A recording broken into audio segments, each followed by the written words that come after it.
If you're struggling with some shoulder pain, one of the most common things we see in the clinic is an inability to move it out to the side, perhaps brush your hair, put clothes on and off. This is because the muscles that help lower the arm bone aren't quite working so well, and in order for us to move the arm out to the side, the arm actually has to lower first before it can move out to the side.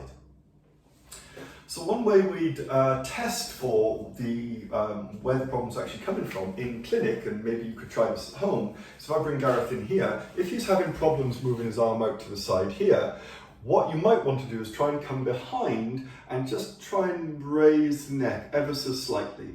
If when he raises his arm out to the side, now the pain is gone, chances are the problem's actually coming from the neck and not the shoulder.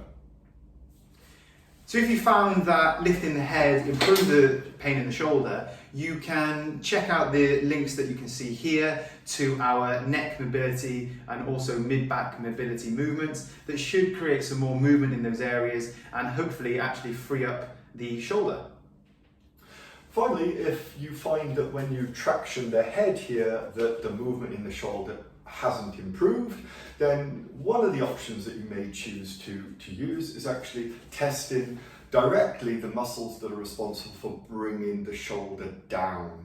Remember, the shoulder needs to come down in order to create clearance in the joint for the joint then to raise up. So one of the two most important muscles is the long head. So we have two muscles in the bicep, the long head and bicep. And one way that we might test this is bring the arm up into this position and you push down. If it's nice and strong, perhaps the problem isn't in the shoulder itself, but if you find the shoulder goes very, very weak, then that may suggest that you have a problem in the shoulder. Similarly, another muscle that does the same job of bringing the shoulder down is the lat, and you test in this way.